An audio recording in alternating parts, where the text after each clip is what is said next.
और कहा धर्म की रक्षा के लिए, धर्म संस्थापन के लिए, धर्म मार्ग पर जो चलने वाले उनकी रक्षा के लिए युद्ध करो। मैं कह रहा हूं अपने दासों की रक्षा के लिए मैं चाहता हूं कि इन दुष्टों को संहार हो। इनको समझाने का प्रयास किया था, शिक्षा देना चाहते, लेकिन नहीं माने। भगवान ने क्या किया? कहा युद्ध तो करना, यही तुम्हारा कर्म कर्तव्य है। भगवान के समझाने से युद्ध आरंभ हुआ। बड़ा विकट युद्ध चलता रहा। अब ध्यान दीजिएगा, दुर्योधन को एक दिन बड़ा गुस्सा आया भीष्म पितामह के ऊपर।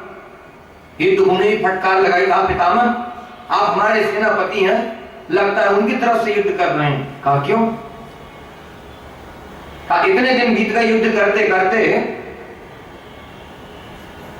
पांडवों में कोई एक भी मारा नहीं कि हमारी सारी सेना समाप्त होती जा रही है। ऐसे युद्ध चलता रहा तो ज्यादा दिन नहीं चलेगा और हम सब के सब मारे जाएंगे।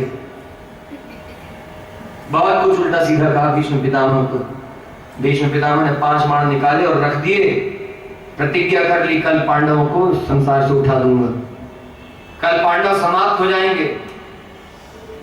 इतना सुनते ही तो सबके हृदय जैसे फट पड़े। अब तो प्राण जैसे अभी ही निकल गए, ऐसी स्थिति हो गई। सब अपने अपने शिविर में बैठे हुए हैं, उदास, अंधेरा छाया हुआ, सिर झुका झुका करके बैठे हुए हैं। भगवान सबके पास गए, युधिष्ठिर, भीम के पास, नकुल, सहदेव के पास, सबके पास गए। सब बड़े उदास थे। भगवान ने समझाने का प्रयास किया लेकिन कोई फर्क नहीं पड़ा। कहा केशव अब मरना है, अब क्या? अंत में भगवान अर्जुन के पास पहुंचे। अर्जुन अपने शिविर में सो रहे थे, बिल्कुल निश्चिंत होकर के। जगाया पार्थ, भीष्म पितामह ने इतनी कठिन प्रतिज्ञा की है और उसको सुन करके सो रहे हो? अर्जुन ने कहा केशव क्यों उपहास करते हैं? अरे आप जिसके लिए जाग रहे हैं उसको जागने की क्या जरूरत है? आप हमारे लिए जाग रहे हैं ना, बस हम निश्चिंत होकर के सो सकते हैं। भगवान खूब प्रसन्न हुए। भगवान ने हृदय से लगाया, कहा पार्थ सो, निश्चिंत होकर के सो। उसके बाद भगवान पहुंचे द्रौपदी के पास। द्रौपदी से पूछा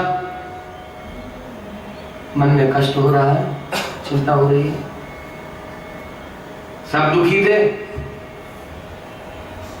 भगवान ने समझाना चाहा। द्रौपदी ने कहा केशव तुम सदा से हमारे रक्षक हो और जिसके रक्षक तुम हो उसका कोई कुछ बिगाड़ नहीं सकता। हाँ ठीक है। भगवान ने स्त्री का वेश बनाया और द्रौपदी को कहा चलो हमारे साथ। द्रौपदी को लेकर के चले। द्रौपदी अपने पादुका चप्पल पहन करके चली तो भगवान ने कहा ऐसे नहीं। भगवान ने चप्पल उतरवाई, बाजू में दबा ली, कहा चलो शांतिपूर्वक जाना था। लेकर के पहुंचे भीष्म पितामह के शिविर के बाहर। भगवान वहीं रुक गए, कहा जाओ। भगवान ने सिखा दिया था भीष्म पितामह के चरणों में साष्टांग प्रणाम करना और जब तक आशीर्वाद देना नहीं तब तक उठना नहीं। द्रौपदी ने ऐसा ही किया, जाकर के साष्टांग प्रणाम किया। भीष्म पितामह ध्यान कर रहे थे, प्रातः काल का समय हो गया था, ब्राह्मण मुहूर्त का, ध्यान कर रहे थे भगवान का। जाकर के साष्टांग प्रणाम किया, ध्यान में मग्न है। जैसे ही आंख खोली देखा कोई वधू प्रणाम कर रही है। इनको लगा शायद दुर्योधन की पत्नी। आशीर्वाद दे दिया, सौभाग्यवती भव। द्रौपदी उठ करके खड़ी हुई, हाथ जोड़ करके कहा कल जो आपने प्रतिज्ञा की थी वो सही थी या अभी आशीर्वाद दिया है यह सत्य है? ध्यान में मग्न थे, ध्यान से अभी अभी नेत्र खोले ही थे, दिमाग के तार झंझना गए भीष्म पितामह के।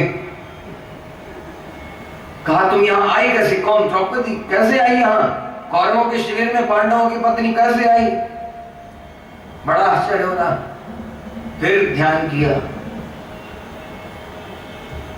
कहा कौन लेकर के आया? उस छलिया कृष्ण को छोड़ करके ये कोई और कर नहीं सकता।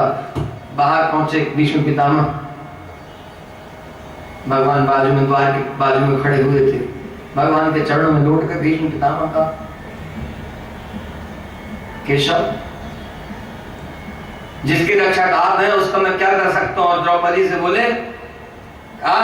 यह छलिया कृष्ण जिसकी रक्षा करने वाला है उसका मैं भीष्म पितामह क्या, संसार की कोई भी शक्ति हो, कुछ भी हो, बाल तक बांका नहीं हो सकता, कोई कुछ नहीं बिगाड़ सकता। अभी जो आशीर्वाद दिया वही सत्य होगा। युद्ध आरंभ हुआ और उस दिन अर्जुन रोते जा रहे थे, मुंह पीछे फेरते थे, बाण चढ़ाया धनुष के ऊपर, मुंह घुमाने पीछे, और भीष्म पितामह के अंग छेड़ डाले बाण मार मार करके, और बाणों की शैया पर सुला दिया भीष्म पितामह को। नहीं मन कर रहा था मारने का, भीष्म पितामह की तरफ बाण कैसे चलाएं, लेकिन भगवान की आज्ञा है। कहा तकिया ला दो, सिर नीचे लटक जाता, तकिया ला दो। अर्जुन ने 2 बाण मारे, तकिया लगा दिया सिर के नीचे। प्यास लगी थी, बाण मारा, जल निकला, प्यास बुझा दी। भीष्म पितामह से जैसा प्रेम अर्जुन का था, वैसा पांडवों में किसी का नहीं था। और भीष्म पितामह भी कौरवों पांडवों सबसे अधिक अर्जुन को ही चाहते थे। उसके बाद फिर युद्ध चलता रहा। अब भगवान भगवान रक्षा किया करते थे। युद्ध में नियम बनाए गए थे, कोई निहत्थे के साथ युद्ध नहीं करेगा, शस्त्रधारी के साथ ही शस्त्रधारी युद्ध कर सकता, रथी के साथ रथी, महारथी के साथ महारथी, अतिरथी के साथ अतिरथी। ये वीरों की श्रेणी, कैटेगरी, रथी, महारथी, अतिरथी, घुड़सवार के साथ घुड़सवार, पैदल सैनिक के साथ पैदल सैनिक, हाथी सवार के साथ हाथी सवार ही युद्ध करेंगे। निहत्थे के ऊपर कोई वार नहीं करेगा, जिसके हाथ में अस्त्र शस्त्र नहीं उसके ऊपर वार नहीं किया जाएगा। सब नियम बनाए गए थे, दोनों दलों के लोगों ने मिलकर के नियम बनाए थे, और सारे नियमों को ताक पर रख दिया कौरवों ने। द्रोणाचार्य को सेनापति बनाया गया, भीष्म पितामह शैया पर लेट गए तो द्रोणाचार्य को सेनापति बनाया। अब युद्ध कैसे होगा, युद्ध की योजना बनाई गई।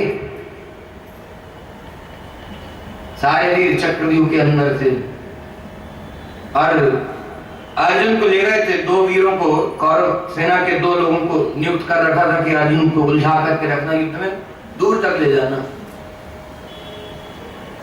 और ये सब जितने बड़े बड़े वीर थे, सब चक्रव्यूह के अंदर थे। बड़ी चिंता हुई, क्या करें। अभिमन्यु ने कहा कि चक्रव्यूह को भेदना तो मैं जानता हूं, बाहर निकलना नहीं जानता हूं। तो भीम, युधिष्ठिर इत्यादि ने कहा तुम प्रवेश तो करो, तुम्हारे पीछे पीछे हम भी प्रवेश कर जाएंगे, और एक बार अंदर प्रवेश कर गए तो फिर युद्ध करना कठिन नहीं होगा, बाहर तो निकल ही आएंगे। क्यों अंदर प्रवेश क्यों करना था, क्योंकि ये सब रथी महारथी तो सब चक्रव्यूह के अंदर थे। अभिमन्यु भेजते गए, अंदर घुसते गए, ये सब सारे पांडव पीछे रहकर अंदर कोई जा ही नहीं पाया।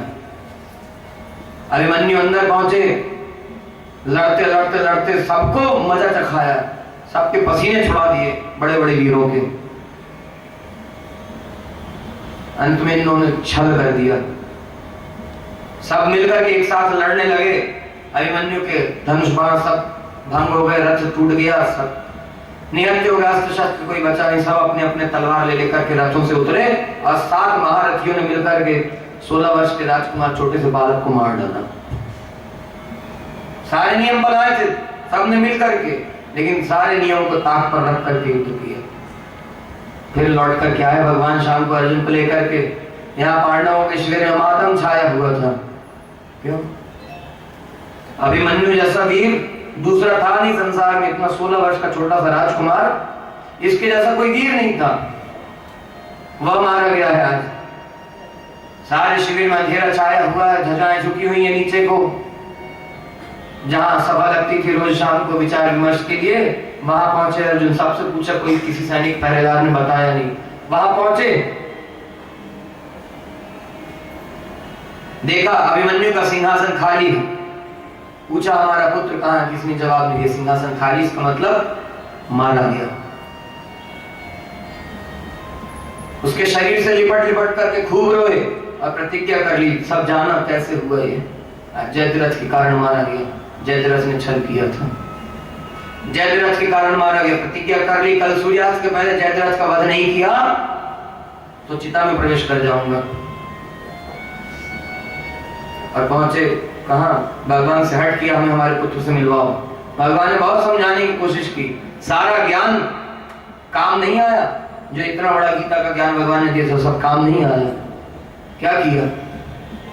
हट किया नहीं, पुत्र के पास लेकर के चलो। भगवान ने कहा ठीक है चलो। स्वर्ग में पहुंचे भगवान अर्जुन को लेकर के, वहां उत्सव चल रहा था, अप्सराएं नाच रही थी, गंधर्व किन्नर इत्यादि वाद्य यंत्र बजा रहे थे, गा रहे थे, और अभिमन्यु ऊंचे सिंहासन पर बैठे हुए थे। देखते ही अर्जुन ने जोर से आवाज लगाई, अभिमन्यु पुत्र। पास में पहुंचे तो अभिमन्यु डांट करके भगा दिया।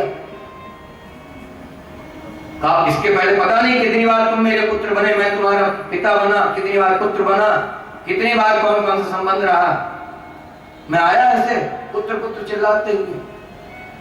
एक बार मेरे पिता बने तो पुत्र पुत्र चिल्लाते हुए चले आए, चले जाओ यहां से, भगा दिए। यही है संसार की मोह माया। अपना अपना है क्या, है इसी संसार में, लेकिन अपना है कोई। अर्जुन लौट कर क्या है, दूसरे दिन युद्ध आरंभ हुआ। प्रतिज्ञा की थी सूर्यास्त के पहले पहले जयद्रथ का वध करूंगा और नहीं तो चिता में प्रवेश करूंगा। एक एक बाण मारते थे, सूरज की तरफ निहारते थे, कितना बाकी, नहीं कर सके। भगवान ने देखा कि अब सूर्यास्त होने वाला है थोड़ी देर में, तो भगवान ने क्या किया, ध्यान दीजिए। श्रीमन्नारायण भगवान की जय। भगवान ने चक्राजी को आगे दी, जाकर के सूर्य को ढक दो। चक्राज ने सूर्य को ढक दिया, अंधेरा होने लगा। सबने अपने अपने अस्त्र शस्त्र रख दिए। उस दिन कमल व्यूह की रचना की गई थी, कमल पुष्प की जैसी आकृति होती वैसे व्यूह बना करके उसके अंदर जयद्रथ को सुरक्षित कर रखा था। लड़ते लड़ते शाम हो गई, अंधेरा होने लगा, तब सबने अपने अपने अस्त्र शस्त्र रखे। जयद्रथ निकल करके बाहर आया और कहा अर्जुन अब चिता में प्रवेश करो। कहा था ना सूर्यास्त के पहले वध करूंगा, नहीं तो चिता में प्रवेश करूंगा। बड़ी प्रतिज्ञा करने वाले हो तुम लोग, करो चिता में प्रवेश। अर्जुन रथ से उतरने लगे। भगवान ने कहा पार्थ देखो। भगवान ने चक्राजी जी को आगे दे दी, हट जाओ। ये रक्षा की बात हो रही है।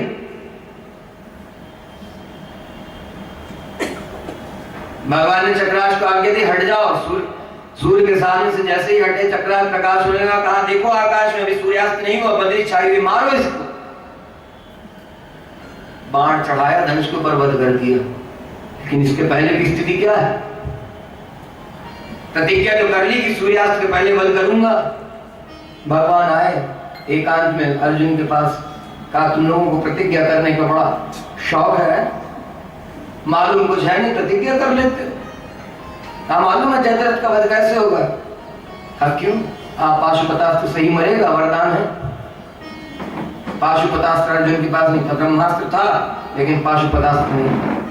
कहा केशव पाशुपतास्त्र तो मेरे पास नहीं है, फिर क्या करूं। भगवान ने कहा हम क्या बताएं क्या करूं। करो शंकर जी को प्रसन्न और पाशुपतास्त्र मांगो उनसे, फिर करना वध। प्रतिज्ञा कर ली। अर्जुन ने हाथ जोड़ करके कहा केशव गलती हो गई, ये तो नहीं हो सकता। शंकर जी इतनी जल्दी प्रसन्न कैसे होंगे। भगवान ने कहा करो जैसे भी होते हो। कहा नहीं हो सकता ये। भगवान ने कहा ठीक है तो उपाय बता रहा हूं, ध्यान देना। अब इस पर मत अटकना कि शंकर जी तपस्या करने को कहा भगवान ने। अर्जुन ने असमर्थता जताई कि नहीं हो सकता, ये शंकर जी इतनी जल्दी प्रसन्न नहीं होंगे। भगवान ने कहा ठीक है तो एक काम करो, शंकर जी को जो जो अर्पण करना है, पत्र पुष्प इत्यादि, वो सब ला करके मेरे चरणों में अर्पण कर दो। कर दिया। अर्थात भगवान ने फिर उपदेश किया कि मेरी चरण शरण हो। पुष्प इत्यादि ला करके भगवान के चरणों में अर्पण कर दिए। भगवान को साष्टांग प्रणाम कर लिया। भगवान ने कहा जाओ निश्चिंत होकर के शयन करो, सो जाओ। अर्जुन को भरोसा था, भगवान ने जैसा कहा वैसे ही किया, आकर के सो गए। शंकर जी रात में आए, पाशुपतास्त्र लेकर के देखा, शंकर जी सामने खड़े हुए, पाशुपतास्त्र हाथ में लिए हुए। कहा पार्थ लो। पार्थ ने देखा क्या, जो कुछ पत्र पुष्प इत्यादि भगवान के चरणों में चढ़ाया था वह सब शंकर जी के मस्तक पर रखा हुआ। महाभारत का प्रसंग है ये। शंकर जी पाशुपतास्त्र देकर के चले गए। तपस्या करते तो ऐसा मिलता, तपस्या करके दे देते। लेकिन भगवान ने क्या किया, भगवान ने कहा अब ये अर्जुन नहीं रहेगा तो फिर युद्ध किसके लिए होगा, युद्ध तो तुरंत ही समाप्त हो जाएगा। और युद्ध समाप्त होने का अर्थ है ये विधर्मी, ये दुष्ट जो हैं, अधर्म के मार्ग पर जो चल रहे हैं, धर्म मर्यादा का उल्लंघन करने वाले जो हैं, यह सब सुरक्षित रह जाएंगे। भगवान तो करवाना चाहते हैं मौका भी दिया लेकिन कोई माना नहीं। भगवान ने क्या किया, आज जो कुछ अर्पण करना मेरे चरणों में अर्पण कर दो। भगवान की प्रसन्नता में सबकी प्रसन्नता है। भगवान के चरणों में अर्पण किया, शंकर जी स्वयं अपने आप प्रसन्न होकर के पाशुपतास्त्र दे गए। या और किसी के प्रसंग में मिला, और किसी के प्रसंग में मिला। सुखदेव जी ने इसको क्यों कहा, व्यास जी महाराज महाभारत में, और इसमें क्यों लिखा, क्योंकि ऐसा दयालु कृपालु और कोई नहीं है, शरणागत रक्षक शरणागत वत्सल और कोई नहीं भगवान के अलावा। पाशुपतास्त्र प्राप्त किया, उसके बाद भी नहीं कर सके। क्यों, पाशुपतास्त्र चलाते कहां से, कितनी दूर थे। कमल युग की रचना की थी। कमल युग कैसा होता है, कमल पुष्प की पंखुड़ियां कितनी होती हैं, हजारों की संख्या में कमल के पुष्प में पंखुड़ियां होती हैं। वो वाला कमल नहीं जिसमें 5-6 पंखुड़ी होती हैं, सहस्त्रदल कमल, वो कमल पुष्प वास्तव में जिसमें सुगंध आती है, इसमें सुगंध नहीं आती। जिस कमल पुष्प पे लक्ष्मी विराजमान है, जो कमल का पुष्प लक्ष्मी धारण करती हैं, हजारों पंखुड़ियां होती हैं, वैसे ही व्यू की रचना हुई थी पंखुड़ियों के आकार में। कहां तक घुसते, कितने अंदर जाते, बहुत अंदर था, एकदम बीच में। भगवान ने इस तरह से उसका वध करवा दिया। भगवान ने कहा मारो इसको, अभी सूर्यास्त नहीं हुआ, बदली छाई हुई, देखो सूर्य अभी दिख रहा है। वध कर दिया जय तीरथ का।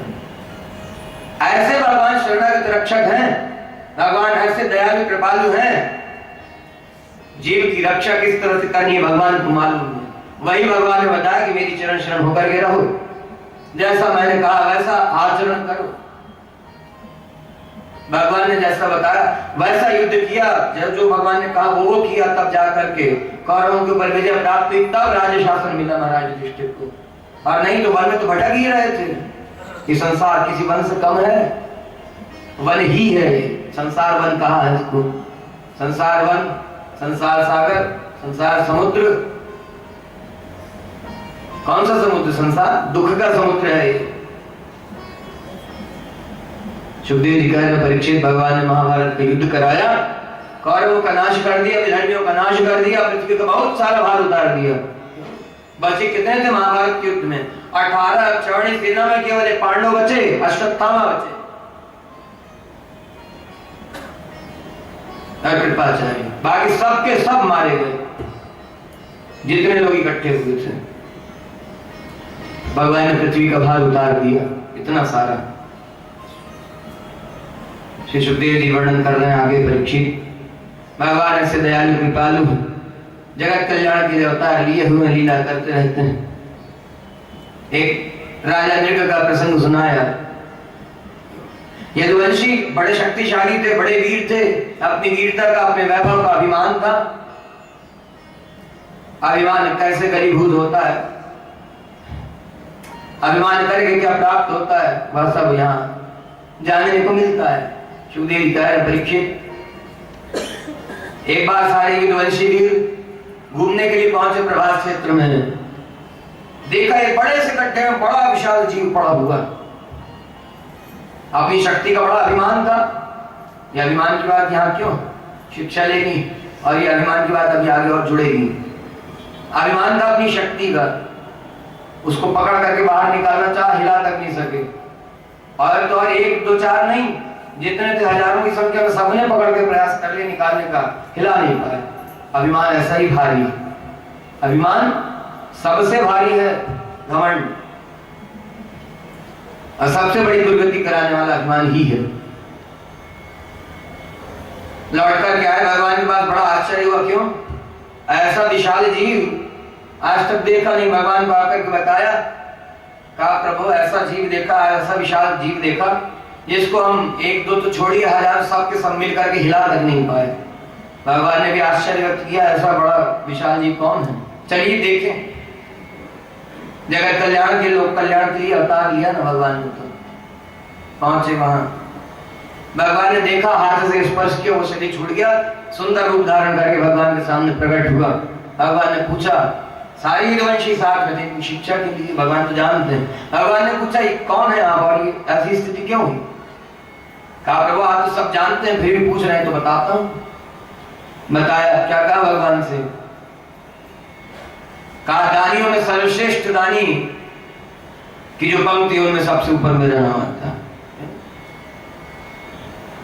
कहा मैंने जो जितना दान किया उतना कोई कर नहीं सकता। रोज गाय दान करता था। कितनी गाय दान की? इतनी गाय दान की कि पृथ्वी पर धूल के कणों की गिनती हो सकती है, आकाश में तारों की गिनती हो सकती है, आकाश से गिरती वर्षा की बूंदों की गिनती हो सकती है, लेकिन मेरे द्वारा दान की हुई गायों की गिनती नहीं हो सकती। अब ये संभव है? धूल के कणों की गिनती हो सकती है, वर्षा की बूंदों की हो सकती है, लेकिन कहा इन सब की हो सकती है, मेरे द्वारा दान की हुई गायों की गिनती नहीं हो सकती। अब सोचिए, जहां एक गाय दान करने का फल मोक्ष लिखा है, वहां ये गिरगिट क्यों नहीं पड़ा हुआ? इतना विशाल गिरगिट कोई हिला नहीं पा रहा। ये नहीं कह रहे दान मत करो, मतलब ये है कि दान करके अभिमान नहीं करना। इसको अभिमान था। बताया भगवान को, रोज गाय दान करता था, एक दिन एक गाय का दान दोबारा हो गया। कैसे? पिछले दिन गाय दान की थी, उन गायों के झुंड में से, समूह में से एक गाय निकल करके आ गई और उस समूह में, उस झुंड में मिल गई जो अगले दिन जिनका दान किया जाना है। और दूसरे दिन दूसरे ऋषि को उस गाय का दान फिर से हो गया। शास्त्र का सिद्धांत है, दान की हुई वस्तु का दान नहीं होता। इस तरह से एक गाय का दान दोबारा हो गया, उसी का परिणाम हुई है। पिछले दिन जिन ऋषि को गाय दान की थी, वो उस गाय को खोजते हुए चले आ रहे थे, और दोबारा जिन ऋषि को उस गाय का दान हो गया था, वो लेकर के जा रहे थे उस गाय को। रास्ते में दोनों ऋषि मिल गए, आपस में विवाद हो गया। एक उस गाय के लिए, उन्होंने कहा इस गाय को कल राजा ने हमें दान किया, इन्होंने कहा हमने दान किया अभी। दोनों का विवाद बढ़ता गया, और दोनों का विवाद सुलझा नहीं, तो राजा के पास लेकर के पहुंचे। राजा ने समझाया, ये गाय दे दीजिए, इसके बदले में दूसरी देते। कहा नहीं, यही चाहिए। कहा अच्छा एक काम करिए, आप इस गाय को छोड़िए, इसके बदले में दूसरी लीजिए। कहा नहीं। फिर दोनों को समझाया कि चलिए इस गाय को छोड़ दीजिए, इसके बदले में 1 लाख गाय और ले लीजिए। नहीं, यही चाहिए। दूसरे ऋषि को समझाया, वो उन्होंने भी हट पकड़ लिया। नहीं, ऐसा ही है ना, गाय में कोई बात बिगड़ती है तो हमारे हट के कारण ही बिगड़ती है। हम झुकना नहीं चाहते कहीं, है ना। बात बिगड़ती गई, दोनों ने हट पकड़ लिया। नहीं, यही गाय चाहिए, 1 लाख चाहे 10 लाख दो, हमें तो यही चाहिए। बोला प्रभु, ऐसे विवाद सुलझा नहीं, विवाद और बढ़ता गया, और दोनों अंत में दोनों ने मिलकर के शाप दे दिया। कहा गिरगिट की योनि में जाओ। क्षमा याचना किया तो कहा भगवान तुम्हारा कल्याण करेंगे। सुखदेव जी कह रहे परीक्षित ये वही राजा नृग है, इसलिए आपको उस दिन कहा था राजा बलि के प्रसंग में कि दान करो योग्य व्यक्ति को, भगवान की आज्ञा मान करके, भगवान की सेवा मान करके, भगवान की प्रसन्नता के लिए। ध्यान से सुनिए, योग्य व्यक्ति को दान करो। अनाधिकारी को, अयोग्य व्यक्ति को दान ना किया जाए। सुखदेव जी कह रहे हैं परीक्षित, इस तरह से भगवान सबका कल्याण करते जा रहे हैं। एक बार की बात है, भगवान द्वारिका में विराज रहे थे। भगवान के एक मित्र हैं, बाल्यकाल के, जिस समय भगवान विद्यार्जन करने के लिए गुरुकुल में गए थे, बाल्यकाल के एक मित्र हैं, उनका नाम है सुदामा। ध्यान से सुन रहे हैं ना, क्या नाम है? ये तो पहले से सुना हुआ इसलिए याद है।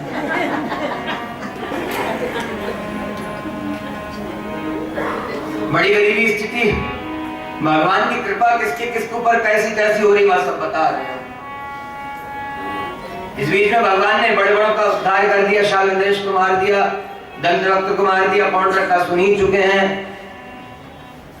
जितने जितने दुष्ट थे भगवान ने सबका संहार कर दिया। अब सुदामा का प्रसंग कह रहे हैं, ऐसी कृपा उन लोगों के ऊपर की, और सुदामा के ऊपर कैसी कृपा उसको बता रहे हैं। सुखदेव जी कह रहे हैं परीक्षित, सुदामा बड़े गरीब ब्राह्मण हैं, स्थिति कैसी, पहनने को कपड़े भी ठीक से नहीं है, घुटने तक धोती पहन तो उसमें कई जगह गांठ लगी हुई है, कई जगह सिला हुआ है और कई जगह से फिर फटी ही हुई है। पत्नी की स्थिति भी ऐसी, एक ही साड़ी है, बड़ी मुश्किल से किसी तरह से उसको पहनी हुई है, जगह जगह से फटी हुई है, सिली हुई है, सुई धागे से गांठ लगी हुई है। बच्चों के लिए तो कपड़े हैं ही नहीं, केवल टोपी लगा करके लंगोटी पहन करके रहा करते हैं। गरीबी स्थिति और कई सारे बच्चे भिक्षा मांग करके जीवन यापन किया करते हैं। भिक्षा भी रोज रोज कहाँ मिले, छोटे से गांव में रहते हैं, एक ही गांव में कितने दिन कौन भिक्षा दे, भिक्षा मिलती नहीं।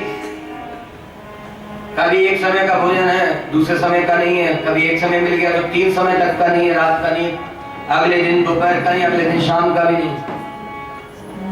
कभी आटा रखा हुआ, बच्चों को भूख लगी, घर में खाली आटा है, थोड़ा सा उसको पानी में घोला, बच्चों को झूठा ही दे दिया करते लो, दूध पी लो, आटा पानी में घोल करके दे देते। ऐसी गरीबी स्थिति।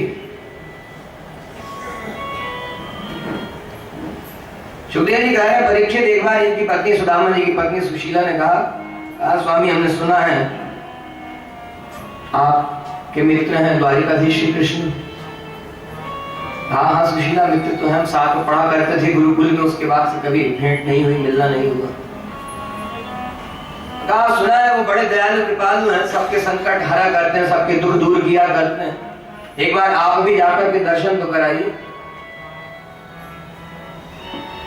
कहा नहीं सुशीला, वो भगवान है, भगवान से कुछ मांगना नहीं चाहिए, दास का ऐसा ही स्वरूप है, भगवान से कुछ मांगना नहीं जाता, भगवान जो भी दे उसमें संतोष करके रहना चाहिए। बार बार हट किया, कहा अच्छा ठीक है। सुशीला ने कहा कि एक काम किया है, मांगने को कहाँ कह रहे, हमने तो कहा आप जाकर के मिलाइए, एक बार दर्शन कराइए, मित्र से मिलना नहीं चाहिए क्या? बार बार हट किया तो कहा ठीक है सुशीला जाते हैं, लेकिन एक बार बताओ, आप मित्र से मिलने के लिए जा रहे हैं, इतने वर्षों के बाद तो कुछ भेंट लेकर के जाना चाहिए ना, कुछ हो तो लाओ, घर में है कुछ।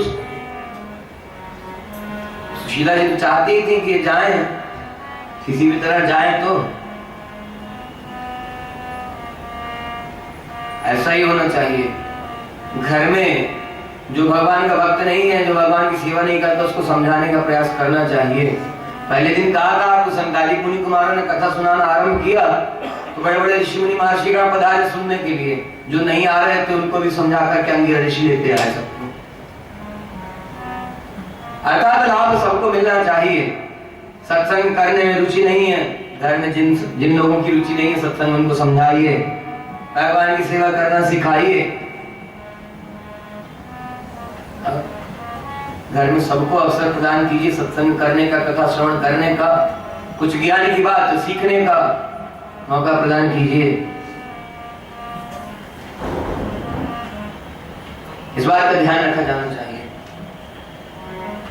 सुखदेव जी कह रहे हैं, परीक्षित सुशीला जल्दी से गई, पड़ोस में से जाकर के थोड़ा सा तंडुल ले आई और एक पुराने से कपड़े में बांध करके दे दिया, और सुदामा जी चले वहां से भगवान का स्मरण करते हुए,